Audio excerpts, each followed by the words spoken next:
Good happy Tuesday morning. I'm Riley King, and welcome to your morning news, weather, traffic, and sports right here on News Radio 106.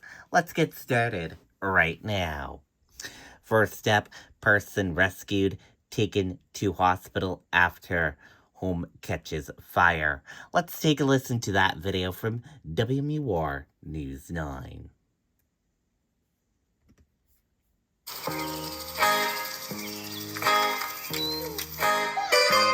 Almost finished. Well, Monica, Steve, still a relatively active scene behind me here. You can see investigators appear to be going around the house with flashlights. We've seen flashlights on the house as they work to figure out what exactly started this fire. Now, witnesses we spoke with say they tried to make sure everyone was out earlier tonight as fire crews rushed from one scene in Manchester to another. I was on Amoskeag Bridge and I saw the billowing of the black smoke. I seen smoke from Hanover Street. I came running, hopping fences to get over here as quick as I could. By the time they got here, I mean, things started billowing out in like fireballs. A home taken over by massive flames on Walnut Street in Manchester. Fire crews rushed to the scene, rescuing a person inside before things got worse. Fire companies made an aggressive attack on the first and second floor. Before they could not make the third floor, we pulled all companies out, went defensive, and at that point... Crews dousing the home in water to try to tackle the flames. After 45 minutes, they were able to go back in and get things under control. This massive blaze, the second for some crews in a matter of hours. Right as this fire was coming in, we were still on scene of another large brush fire up the road. So the city's resources were definitely depleted. I can't say enough about the firefighters. They have done an amazing job today. They've been working all day. Witnesses remembering the scary moments, hoping everyone is okay. A lot of loud bangs. There was it's not like fireworks when the electric part of the house caught on fire. I mean, it was insane. His whole back of his head was all burnt. His face was like charred. It's also very scary and traumatic because it could happen to anybody. And I hope everybody was out alive. Now, the person that was hurt in this incident was taken to Elliott Hospital before being airlifted to Mass General. As far as what started this fire, the chief says the cause is under investigation. We're live in Manchester tonight. Marissa Tansino, WMUR News 9. Okay, and there you go on that video and that report. Mother seeks answers more than 3 years after 5-year-old son's death. Let's take a listen to that video from WMUR News 9.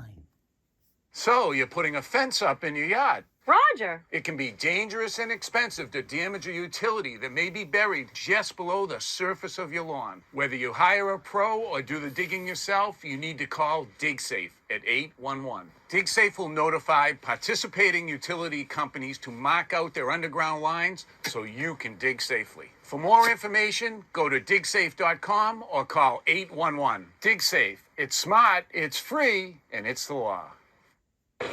When they put him in my arms, I looked at him and he has this birthmark on his head. And it was the only place that grew hair. Danielle called her son Boo from the moment she laid eyes on him in 2014. Drug addiction put DCYF in their lives in 2016. All 4 of Danielle's children were removed. Danielle was on a single-minded mission to get them back. Trying to prove myself. I wanted my kids back. And then a year passed. The foster home wasn't working. According to Danielle, DCYF tried to terminate her parental rights, TPR, but the judge overruled.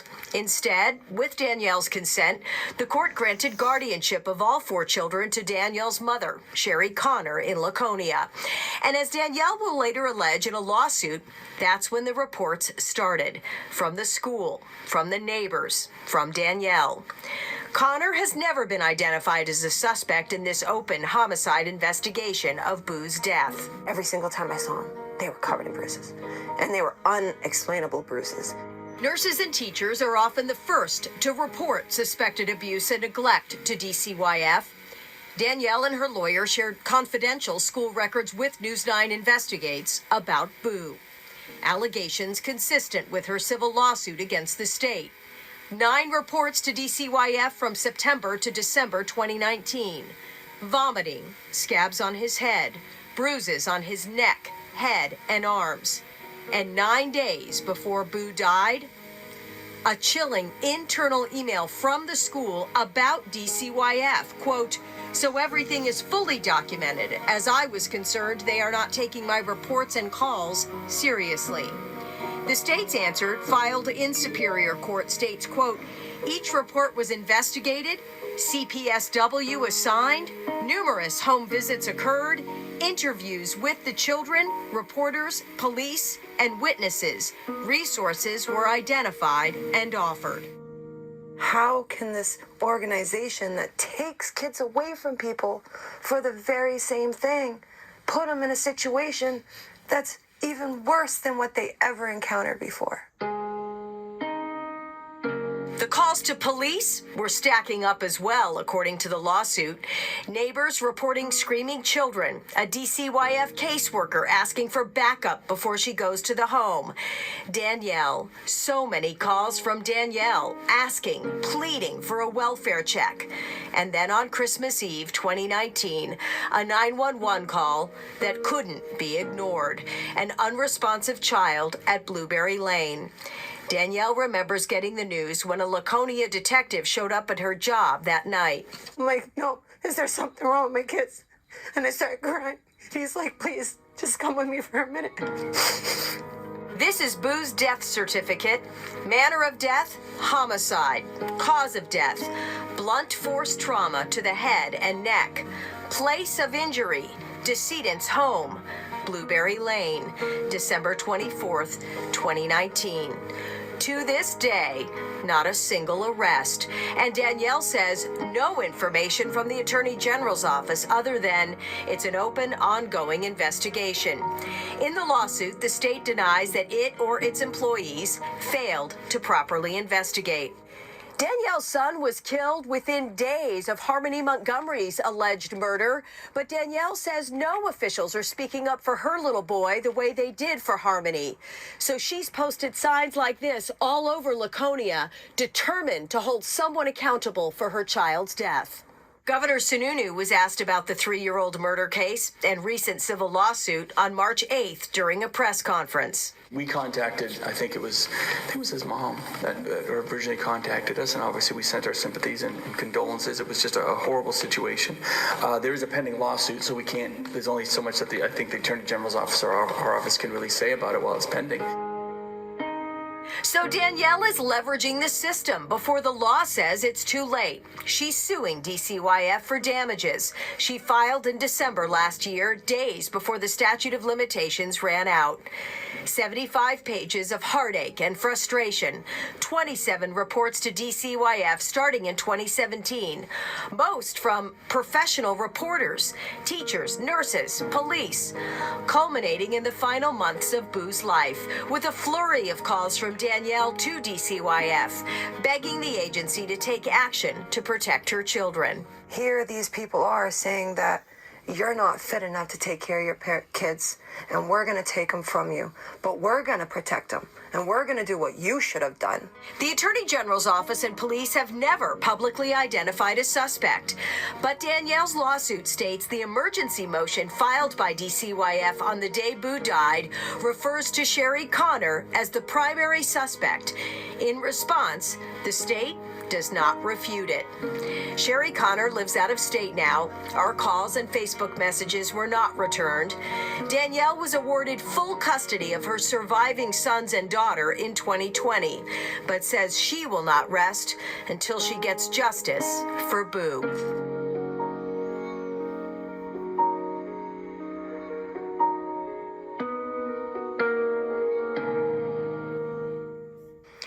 News 9 Investigates has been working on this story for months. It's been more than 3 years since Boo died, and there are still no answers. The last person to have legal custody of Boo was Sherry Connor. Not a single state agency will comment about Connor's status in this case. DHHS referred us to the Attorney General's office, citing active litigation. The Attorney General's spokesperson will not offer comment other than to say it's an active and open investigation, and they will not comment on open investigations. The Office of the Child Advocate tells News 9 there is a system mapping review, but could not confirm if Boo's case was selected for that review. We followed up with the governor's office asking if more changes at DCYF are needed in the wake of another child homicide in New Hampshire, after he said recently he had offered condolences but could not comment further. There is a state child fatality review committee that examines not accidental child deaths, but only after a case is closed. So Dennis Vaughn's murder has not been looked at. For News 9 Investigates, I'm Amy Cavino. Okay, and there you go on that video and that report. Investigation of Harmony Montgomery's death extends beyond New England. Let's take a listen to that video from WMUR News 9.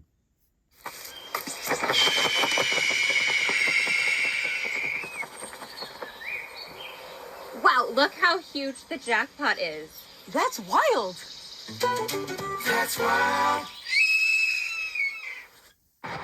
A 7-hour multi-agency search operation last Friday in a Revere, Massachusetts marsh not far from the neighborhood where murder suspect Adam Montgomery was raised for a few years by his grandparents.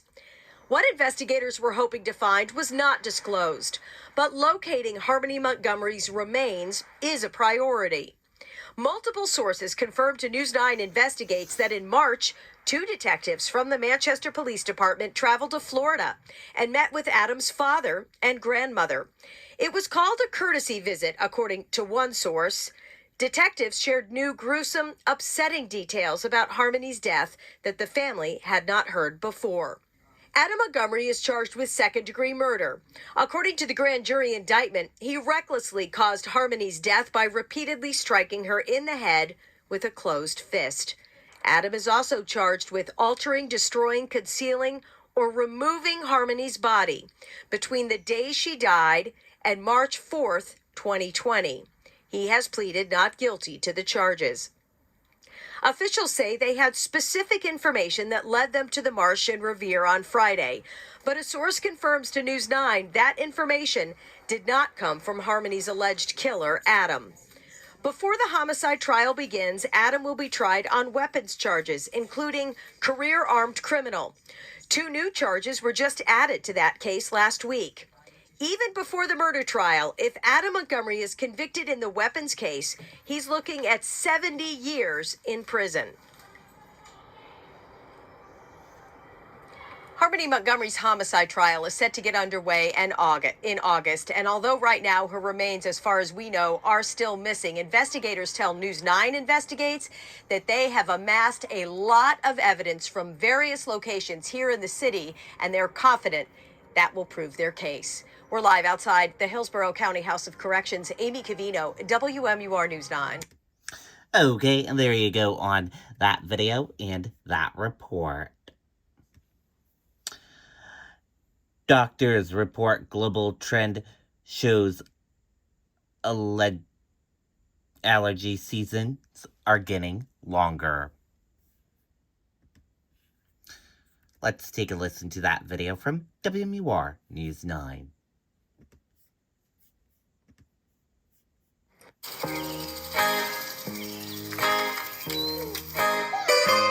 Almost finished. Ah, the joys of spring. The grass is greener, flowers start blooming, and people start sneezing. It's horrible. The eye's itchy. My nose is constantly running, but that's okay. Won't keep us from going outside. This is definitely about the time of year when we start to see the allergens come out in our area. New Hampshire doctors tell us allergy seasons vary from year to year, but we are seeing global trends with allergy seasons getting longer because we think of, global warming as a factor. One of the ones that have been best studied is ragweed. which tends to be more of a fall allergen, but we're seeing that ragweed season is starting sooner and lasting longer in a lot of places. If you're a sufferer, doctors tell us start allergy medication earlier, ideally about a month before the season even begins. Plus, they say there are 3 tablets you can put under your tongue for treatment. The doctor says they've recently been approved by the FDA. And it's definitely a good option for people who have those allergies. It can save them the trip of having to come to the clinic and get the injections. And they say if you're in a city like Manchester, you may notice your symptoms are actually worse because all the pavement and buildings can make it warmer than elsewhere. If you're suffering and having recurring symptoms, doctors say reach out to an allergist who can help. And so these allergy seasons aren't just getting longer, they're also getting more intense, a lot more intense. In fact, the USDA says compared to 1990, there is now 21% more pollen in the air. Okay, and there you go on that video and that report.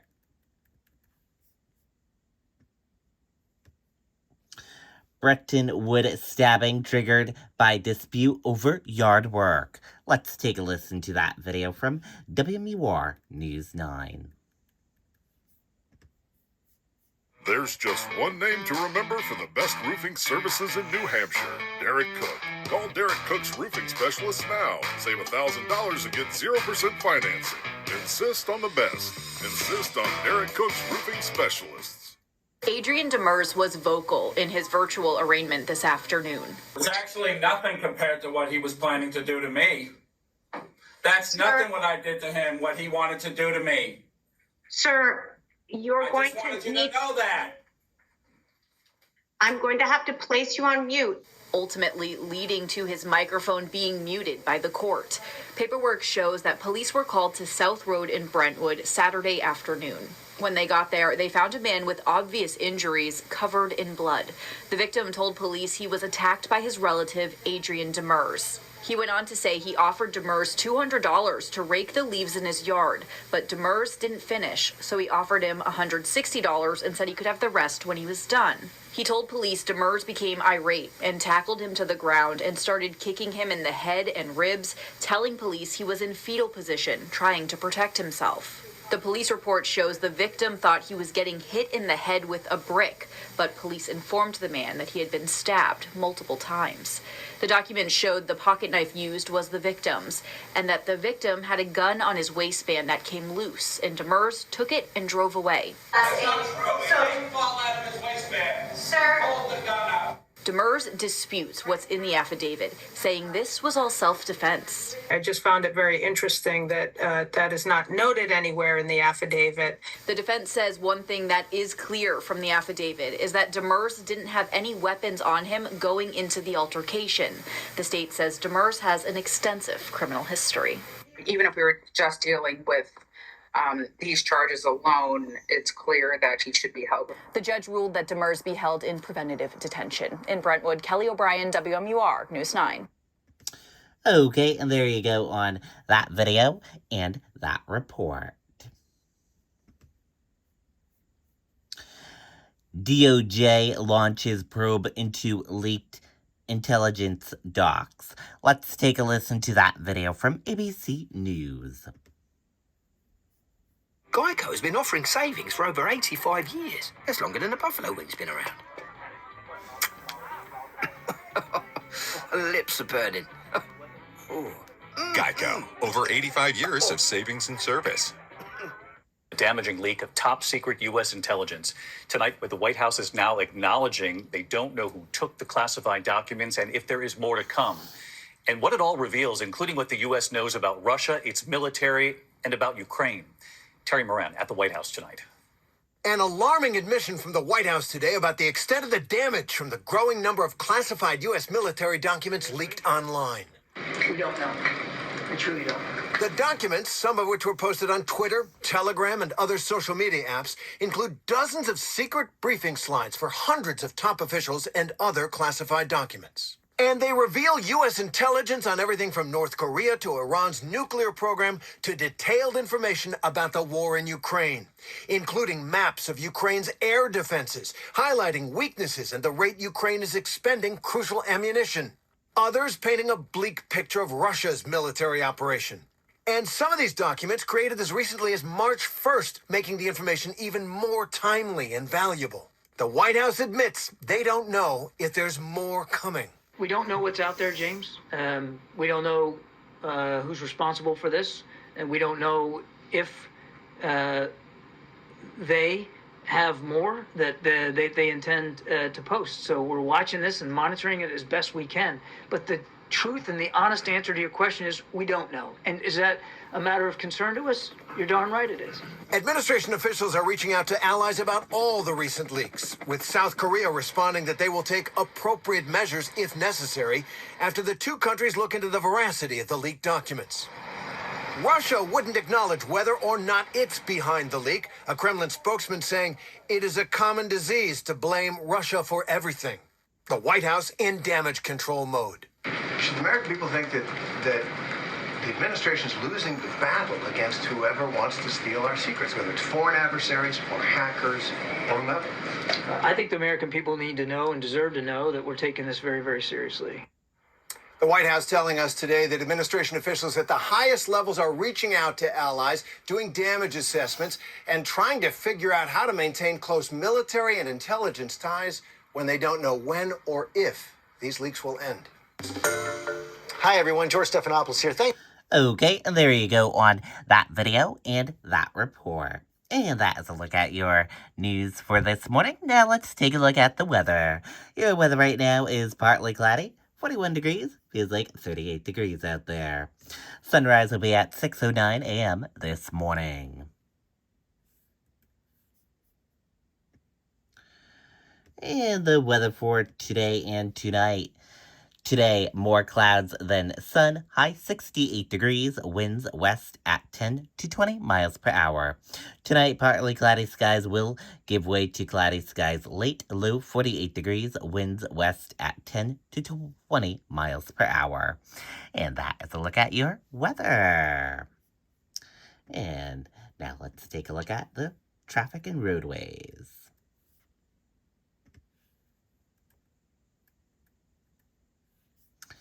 And looking at your traffic for this morning, on 93 heading into the border of Massachusetts, you got a nice smooth sailing ride. 293, a nice smooth sailing ride as well. 89, a nice smooth sailing ride as well. 393 between Concord and Chichester, you got a nice smooth sailing ride. Route 4, you got a smooth sailing ride with a few spots of medium pace traffic. Route 16 of the Spalding, you got medium pace traffic with a few spots of smooth sailing traffic. 95 from Maine, New Hampshire into the border of Massachusetts, you got a nice smooth sailing ride. 101, a nice smooth sailing ride as well. And Merrimack, Nashua into the border of Massachusetts, nice smooth sailing ride as well. And that's a look at your traffic. Now let's go into sports.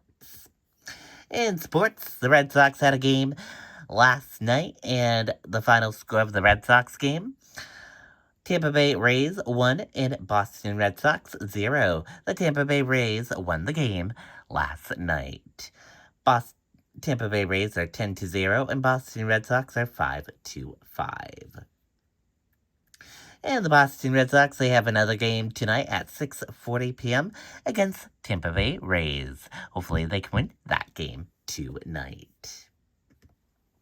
And the Boston Bruins, they have a game tonight at 7 o'clock p.m. on home ice at the TD Garden against the Washington Capitals. Game time is at 7 o'clock p.m. this evening. Let's go Boston Bruins. Hopefully they can win tonight's game. And that does it for your morning news, weather, traffic, and sports right here on News Radio 106. Thank you for tuning in and listening. Have a great day, everyone, and goodbye.